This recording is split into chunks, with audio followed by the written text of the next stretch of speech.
This episode is brought to you in part by Pittsburgh Seminary's Henderson Leadership Conference, September 22nd to 24th, with Dr. Diana Butler Bass. Attend in person or online for lectures and workshops with strategies for ministry amid political and theological divisions. Visit www.pts.edu/Henderson.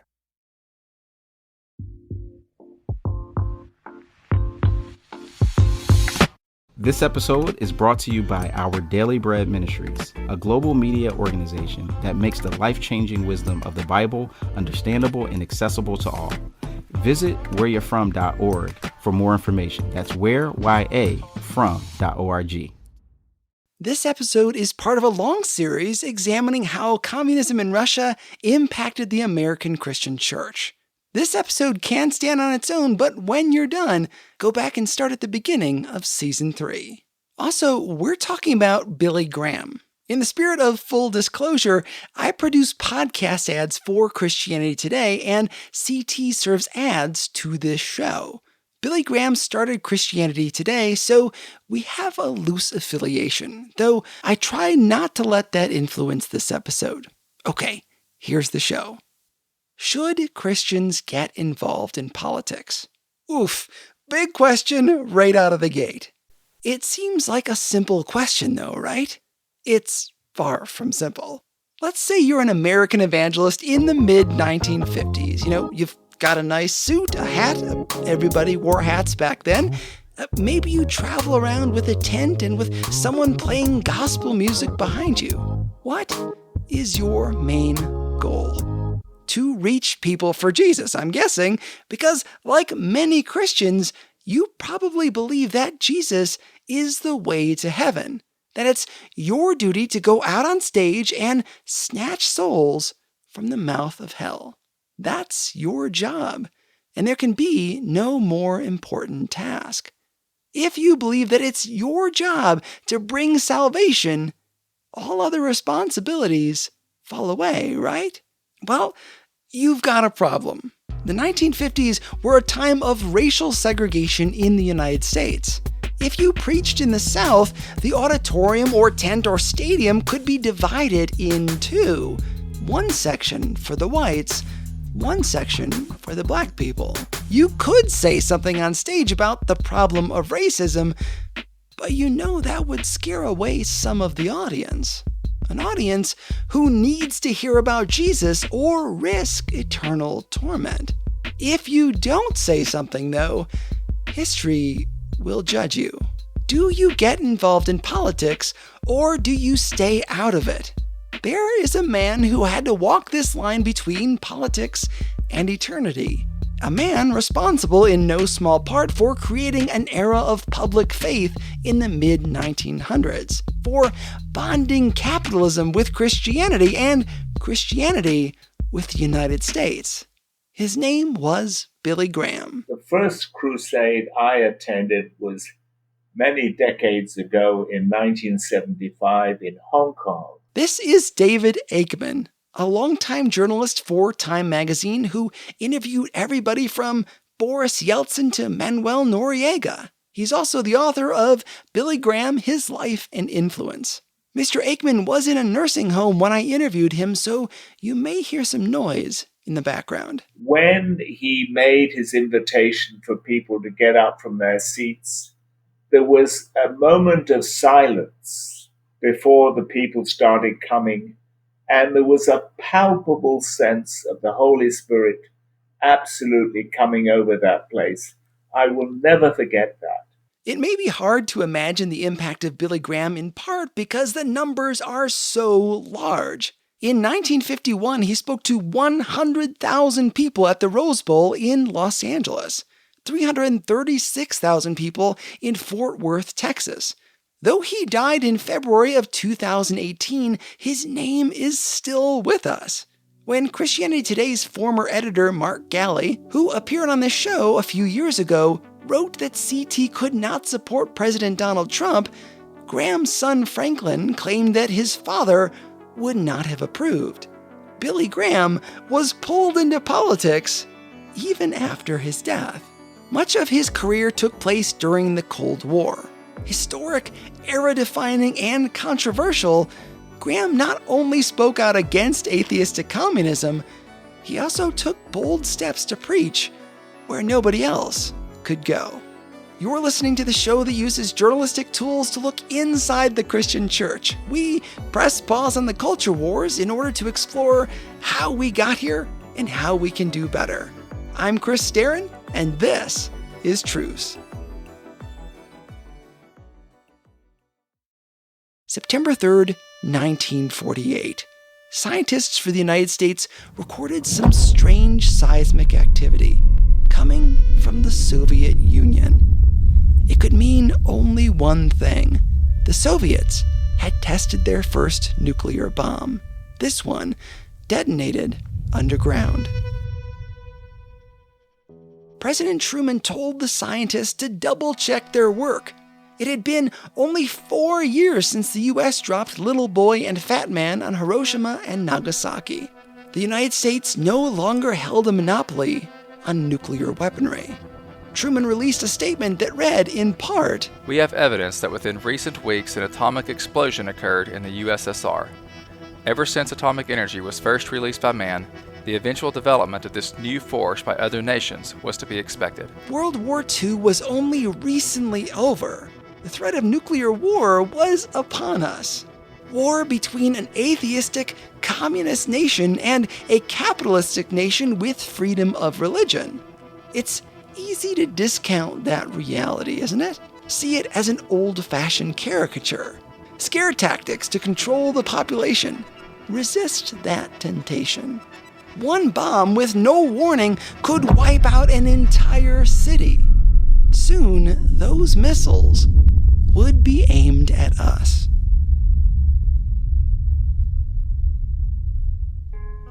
Billy Graham was born in 1918, the son of a farmer. When he was 16, an itinerant preacher named Mordecai Ham came to Charlotte, North Carolina to preach a hellfire and brimstone sermon. Young Billy walked forward that night, but also bowed a knee a few years later while on the 18th hole of a golf course. While he was training to be an evangelist, by the way. FYI, it is possible to be in the ministry and not really know God at all. After college, he toured with Youth for Christ, preaching campaigns with musicians, moving from city to city. At this point, he was like a lot of other revivalists. Some ups, some downs. Not the draw that he would later become. Town after town, month after month. It wasn't all roses. Billy Graham himself had a crisis of faith. A friend questioned him about whether or not the Bible could be true, and Graham wasn't seeing a lot of return for his preaching. A crusade in Pennsylvania didn't go as hoped. Graham went out for a walk one night, set his Bible on a tree stump, and prayed that God would solidify his faith in the scriptures. A month later, his team arrived in Los Angeles in 1949. An advanced team of fundamentalists did their work advertising the revival, which took place under a big canvas tent. 2 days before the revival began, President Harry Truman told the world that the Soviet Union had the atomic bomb. The eventual development of this new force by other nations was to be expected. Graham's first Sunday sermon did not steer away from this looming threat. So this is me trying to do a good Billy Graham. We'll see how it goes. This nation now knows that Russia has the atomic bomb. Do you know the area that is marked out for the enemy's first atomic bomb? New York. Secondly, Chicago. And thirdly, the city of Los Angeles. Do you know the fifth columnists called communists are more rampant in Los Angeles than any other city in America? Fifth columnists is a term used to refer to people within a country who are working to overthrow that country. His concern wasn't just Soviets, but also communists at home. Later in his sermon, he called communism a religion that is inspired, directed, and motivated by the devil himself, who has declared war against Almighty God. Speaking out against communism would be something that defined his preaching for years to come. Messages like this one found mixed success for the first 3 weeks of the Los Angeles Crusade. Then, a famous radio star said on the air that he'd been saved by Graham. William Randolph Hearst, the newspaper magnate, told his editors to puff Graham, and his audiences, here comes the pun, exploded. Here again is David Aikman. He was a very strong anti-communist in the 1950s. As most prominent American speakers were at that time, many of his crusade speeches spoke in a very sort of doomsday fashion about the dangers of sleek Russian bombers poised to strike atomic fear over American cities. So throughout the 1950s, he was pronouncedly anti-communist. By 1954, the Crusades had swept through cities in the United States. 8 million people heard him speak in person. He had a newspaper column and a radio broadcast. He'd also made some powerful friends, including Sid Richardson, an oil tycoon who may have been the richest man in America. Another friend was Henry Luce, the owner of magazines like Time. He called captains of industry to prayer, even christening an airline and praying at an event for Holiday Inn, winning him an interesting nickname, the Big Business Evangelist. Graham was known for his political ties as well, meeting with every president from Harry Truman to Barack Obama, often becoming quite close. For example, Lyndon Baines Johnson probably spent more time in conversation with Billy Graham about spiritual matters than any other American president. And Johnson was apparently very frightened that he might go to hell. And so these conversations with Graham were an important landmark in LBJ's life. Graham even preached a sermon from the steps of the Capitol building in Washington, D.C., drawing an estimated 45,000 people. In that sermon, he called for a national day of prayer. Not a new concept, because Abraham Lincoln had called for one decades earlier. It was up to President Truman to agree. In our episode about the National Prayer Breakfast, we discussed the misgivings some people have about public displays of piety in prayer. By the way, the National Prayer Breakfast is different from the National Day of Prayer in that the breakfast is for political leaders in D.C. and the Day of Prayer is for everyone. When President Truman was given the option to create the Day of Prayer, he resisted. After all, Matthew 6 instructs us to pray in our rooms with the door closed, not in public for all to see. But public demand won out. Congress made it part of our law that the president must choose a national day of prayer. The first one took place on July 4th, 1952. Yes, Graham had powerful friends and did events in politically charged locations. Now, before you get too judgy, remember, even powerful people need God. Business owners and politicians have the same access to Jesus that you and I do. But that kind of familiarity with big business makes some people nervous.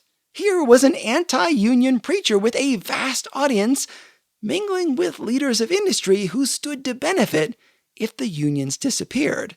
An evangelist encouraging people to turn inward for change rather than to seek change in society. An early biographer said of Graham, "When Graham speaks of the American way of life, he has in mind the same combination of economic and political freedom that the National Association of Manufacturers, the United States Chamber of Commerce, and the Wall Street Journal do when they use the phrase." In a 1951 sermon in Greensboro, North Carolina, he talked of the dangers that face capitalistic America. He went on to say that in order to make it through this troubling period, we had to embrace the rugged individualism that Christ brought. Individualism is a big concept there. Don't sneak past it. When I talked about the changes made in American Christianity in the 1800s a few episodes ago, I noted that we turned to an individualistic view of the gospel. You as an individual need to make a personal commitment to of Christ, need to walk forward like Graham himself and accept the Lord into your heart as an individual. Some see that individualism in the sermons of evangelists and apply it to their nation. That since God is focused on the individual, we should be too. That's why capitalism appeals to some, instead of collectivism, which is centered on society as a whole. Graham was also not a fan of the New Deal. It was a collectivist solution to an individual problem. He knocked the Marshall Plan, which was an American plan to rebuild Western Europe after World War II, and the welfare state here at home. Their greatest need is not for more money, food, or even medicine. It is Christ. Give them the gospel of love and grace first, and they will clean themselves up, educate themselves, and better their economic conditions. If you believe that the only thing the world needs is conversion to Christianity, it can seem like you're being cold to the needs of normal people, choosing bootstrap theology over societal change, ignoring social pressures that keep people down. On September 16, 1951, he delivered this sermon. I want you to listen and notice where he thought change came from. Not from social movements, but from the actions of individual Christians. He starts out talking about the influence John Wesley had on the U.S. He's going to talk really fast here, so hold on to your hats. Child labor laws, orphanages, abolition of slavery, and social justice for the unfortunate poor followed Wesley. However, Wesley's social efforts were not socialistic in the modern political sense of the term, and by no means could Wesley be called Marx's predecessor. As much divergence lies between Wesley and Marx as between light and darkness. Wesley's social consciousness was not the result of a materialistic, godless doctrine, as Marx produced 50 years after Wesley's death. Quite the contrary. Wesley answered Cain's question in the light of correct scriptural teaching, I am my brother's keeper. But this keepership was not the outgrowth of a right relationship to God through Jesus Christ, and not that of a cold, cruel, mechanistic philosophy of class hatred. Mob violence, Wesley despised. The revolt of the proletariat had no place in Wesley's thinking. Yes, ladies and gentlemen, the great Wesley revival of the 18th century saved Great Britain at her darkest and gravest hour. The desperate need in America and Britain at this hour of crisis is a spiritual awakening that will bring about a social reform, honesty and integrity in government, put a new moral fiber into our society, and pack our churches with men and women seeking the God of our fathers. The tragedy of the whole situation is that most of you agree with what I'm saying, but you refuse to do anything about it. You do not seem to realize that you are America, and that when you make your decision for Christ, it's America through you making its decision. You must realize your own personal responsibilities. This spiritual awakening must begin in your heart. Did you hear the individualism there? That it wasn't up to a big social movement like communism to do the right thing, but that of the Christian individual. He also tied the United States to Christianity there at the end, contrasting it with socialism. That if Americans were Christians, we could fight against the evils of communism. In another sermon titled Satan's Religion, he spelled it out even more clearly with his 5 things that could fight communism. 1, old-fashioned Americanism. 2, by conservative and evangelical Christianity. 3, prayer. 4, spiritual revival. And 5th, by personal Christian experience. He went on to say the greatest and most effective weapon against communism today is to be a born-again Christian. An individualistic idea, right? That the only thing stemming the tide is you. It's not unheard of for evangelists to take the news of today and personalize it, use the concerns of modern life to bring people to a moment of decision. It's focused on the individual, not on the role of society. Contrast that to the social gospel, which was very much about bringing societal change. To his credit, Graham, an individual, did bring about societal change, in some ways that surprised even his own supporters. You've probably heard me caution against creating a they, a people group you can scapegoat. Those people are the worst. If only they had their act together. I warn against this because if we create a they, then we're free to ignore that group of people. It allows us to just write them off. But our job as Christians is to take the good news of Jesus to the world. We can't do that if we're ignoring a group of people. Graham's early supporters were fundamentalists. Those were the people who came to his early revivals and brought their friends. But Graham wanted to attract mainline Protestants as well. By the way, in the past, I've used the term mainline completely incorrectly. I've tried to go back to old episodes and edit those sections out, but I may have missed some. To make some generalizations, mainline Protestants tend to be more theologically moderate and less likely to take the Bible as literal, whereas fundamentalists are more conservative and take every word of the Bible as literal. For example, the story of Jonah getting swallowed by a whale from the Old Testament. Mainline churchgoers might see that as poetry or allegory, whereas fundamentalists see a guy being swallowed by a literal fish. See the difference? Okay, so Billy Graham wanted to reach out to mainline churches, the poetry/allegory camp, a necessity in places like New York City where they were the majority of Christians. He would need their help to carry out the task of putting his revival on. But there was this imaginary chasm between the two groups. Us over here and those guys way over there. So Graham reached out. In 1957, he held a gigantic crusade at Madison Square Garden, which was sponsored by the Protestant Council of the City of New York, a group with many liberal ministers. Graham also spoke at liberal seminaries, broadening the idea that maybe Christians could get along, and seeing the gospel as the most important thing, he could preach to the choir who also needed saving. This crossing of theological lines drew criticism, most notably by fundamentalists like Bob Jones Sr., who saw him as kowtowing to liberal ideology. Graham's efforts were effective. The New York Crusade was the longest-running and most heavily attended event in Madison Square Garden history. Across all the venues in New York City, 2 million people attended, with 55,000 cards signed with people making decisions for Christ, making it the most successful evangelistic event in American history. Of course, numbers are deceptive. Many people came more than once. Thousands came from out of town.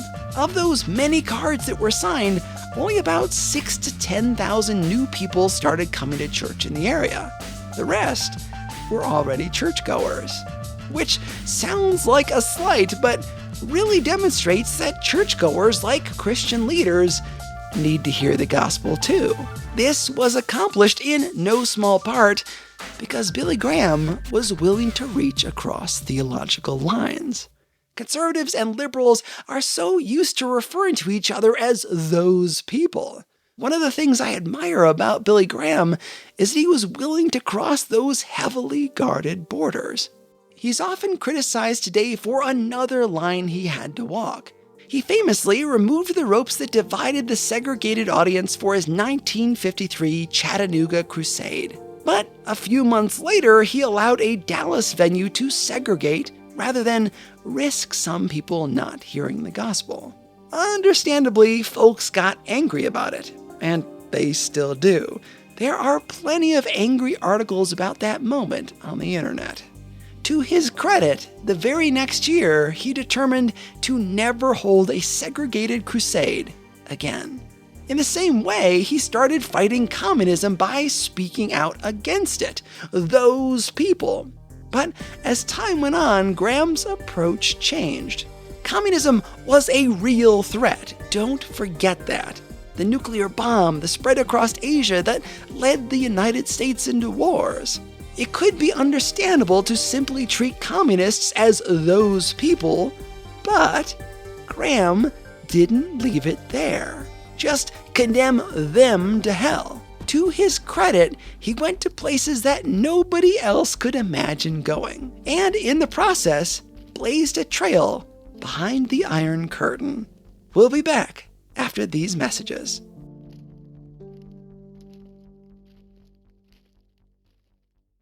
This episode is brought to you by No Small Endeavor, the acclaimed podcast from Great Feeling Studios and PRX. In each episode, host and award-winning theologian Lee C. Camp sits down with courageous and impassioned people, like Hollywood legend Rob Reiner and civil rights hero Reverend James Lawson, talking about what it means to find true happiness and flourish in day-to-day life. And if you're looking for somewhere to start, why not check out the recent episode with award-winning journalist and best-selling author Tim Alberta on Christian nationalism's role in the Republican Party. Follow No Small Endeavor on Apple Podcasts, Spotify, or wherever you get your podcasts. Billy Graham was us and them about communism. Understandable, considering the great number of their own people that they killed, and the threat of a nuclear holocaust. But the story doesn't stop there. What changed, according to David Aikman, is not what he thought about communism, but ideas about how Christians should react to communists. He began to change his outlook on the communist world in the 1970s. And two events in that decade were instrumental in altering his outlook. One was he got a very high-level briefing from an official in the White House in the administration of Jimmy Carter, which really scared him because the Carter official told him how dire things would be if there were ever anything resembling a nuclear war. The other thing that happened was that in 1977, when the Cold War was still at its height, he made a visit to Hungary as a speaker, and this set in motion a whole series of invitations to other communist countries of Eastern Europe. The most famous evangelist in the world went behind the Iron Curtain. It took 5 years of planning to do so. Americans of Hungarian descent criticized Graham for going there, seeing it as an implicit endorsement of the horrors that occurred in their country. And then in 1982, he made a controversial appearance at a peace conference in Moscow, organized by the Russian Orthodox Church. Of course, it was essentially a propaganda stunt to get Graham there and to have him say sort of fairly innocuous things. But it set in motion a series of invitations to Graham by East European regimes like the Czech Republic, Hungary, Romania, and even Poland that allowed Graham tremendous access into these countries which previously had been closed to outside evangelists. Graham was once again met with skepticism by some in the United States. He had now become strongly anti-nuclear weapon, even calling for disarmament, dismantling the military might we had spent so much money to build. Some saw that as the hand of the Soviets, manipulating Graham so they could gain an advantage, soften their image. He was criticized by many evangelicals in the United States, even for taking up that invitation to go. And he was even more criticized by not just Christians, but by journalists in 1982 when he accepted the invitation to the Russian Orthodox Peace Conference in Moscow. And it's very significant that one of the strongest critics of that time was Dan Rather, the CBS anchor person. And he had lambasted Graham for his naivety in attending that conference.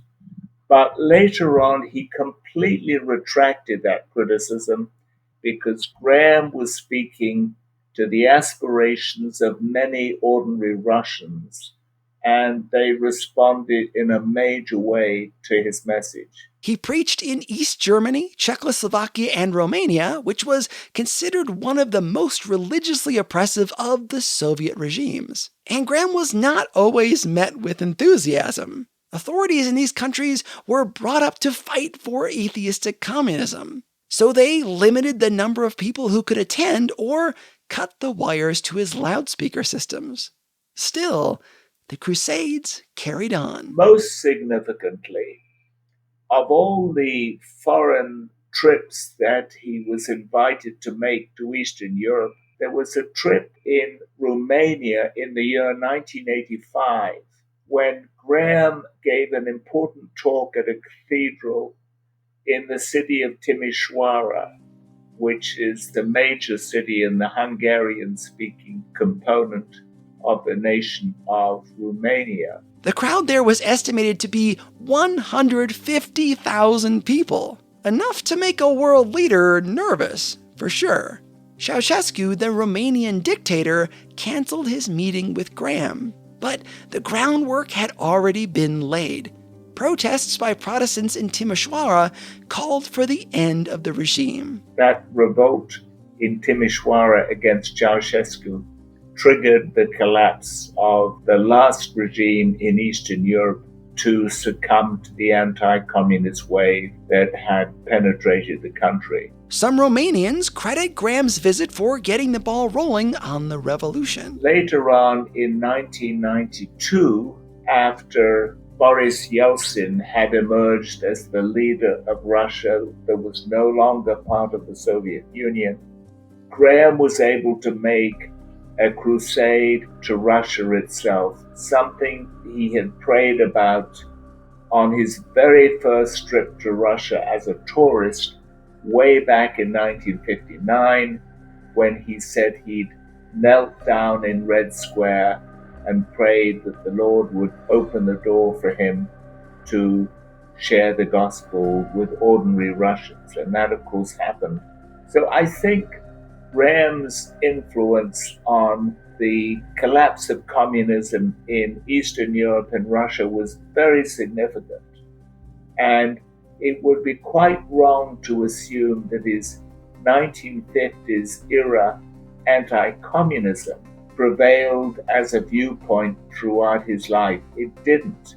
It was really modified. His disgust with the dangers of nuclear war and his sincere admiration for some peace programs in the 1970s. As his approach changed, doors continued to open for him to preach in places that had previously been unthinkable, including North Korea and China. When he went in 1988, the Chinese authorities were a bit annoyed by the fact that he particularly asked to see a Chinese Christian called Wang Mingdao, who had spent decades in a labor camp in China for his strong Christian witness.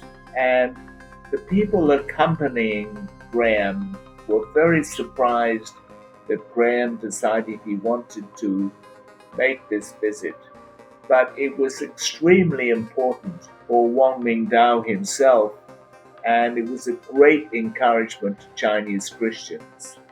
In fact, on the same trip by Graham had invited one of the prominent house church leaders, Xu Yongzi, Peter Xu, to visit him for tea in Moscow. And the guy was arrested on his way to that meeting, which of course made the Chinese communists look pretty bad. But the fact is that Graham showed great sensitivity to the needs of followers of Jesus who suffered serious persecution in various countries. Which is important. Everything Billy Graham did drew media attention. By meeting with these persecuted Christians, their stories could be told. His visit in 1988 occurred at a pivotal moment in Chinese history, which eventually led to the student revolt of June 4th, 1989 in Tiananmen Square, an event that David Aikman himself was witness to. You can hear more about his experience by visiting our Patreon page. Billy Graham's legacy is complex. A man whose first love was telling people about Jesus. His career spanned massive social changes from segregation to the women's liberation movement, nuclear proliferation to the fall of the Soviet Union, radio, television, films, and the internet. Never knowing where history would go or how he would be judged. He was instrumental in tying Christianity, capitalism, and America together in the minds of many, spreading the idea that societal change could be accomplished by individuals. Those concepts are vital to understanding why popular Christianity in the U.S. is the way it is today. Why critics of American Christianity see the faith as in the pockets of big business. He also defined a time in America that is at the center of many debates. Some of us long for a time when Christianity was visible in every corner of society, literally preached from the steps of the Capitol building on network television and in newspapers. The 1950s can have a glow to them for that reason, a warm simplicity. When some people say "Make America Great Again," this is what they'd like to see. If I'm being honest, this era has long made me suspicious. Was it really so different from our own, or do we just romanticize the past? Was that time really less complicated, or just complicated in different ways? Because others see the 1950s as a time of great struggle, rampant racism and segregation, war, restricted career and social options for women. Also, religiously, we were pretty wishy-washy back in the 1950s. We'll cover that in another episode. Billy Graham had the difficult challenge of trying to be all things to all people so that he could make the gospel known. Despite sometimes ending up on the wrong side of history, his legacy was profound and often positive, leaving we Christians in modern times to ponder some big questions. I'll put these in the show notes of this episode so you can spark a conversation with your friends and family over dinner tonight. Is Jesus' message individualistic, collectivist, or something in between? If the majority of a nation's citizens say that they are Christians, does that make it a Christian nation? Does hobnobbing with the wealthy and politically connected occasionally backfire? Like, say, when you come out backing Richard Nixon during the Watergate scandal as Graham did. Is it possible for us today to cross political and theological lines in order to spread the gospel? When do we prioritize the gospel over social issues, and when do we have to put our foot down? When do we walk into a stadium and leave the ropes where they are? And when do we walk into the audience and tear them down?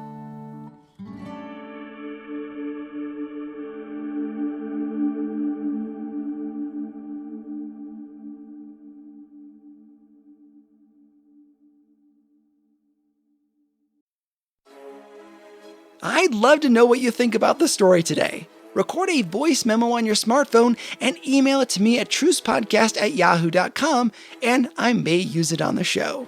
Special thanks to David Aikman. His book is titled Billy Graham, His Life and Influence. Two other books that were really helpful in this story were One Nation Under God by Kevin Cruz and The Evangelicals by Francis Fitzgerald. You can hear many recordings of Graham's sermons at billygraham.org, which is where I found the clips for this episode. Special thanks to all the people who loaned their voice to this episode, including Sharon Wilharm, host of All God's Women, and Jared Williams of the Biblical Wealth Podcast. I also got help from Thompson George from Mornings with Thompson, but couldn't quite use that audio in this episode. Truce is a listener-supported show. I need your help to keep this thing going. Traditional means of financing Christian media don't really work for this show because I'm exploring some of the most complex issues in the faith. Questioning the legacy of Billy Graham and the role of money in the church and whether or not the U.S. is a Christian nation don't tend to fit in with wealthy donors' ideas.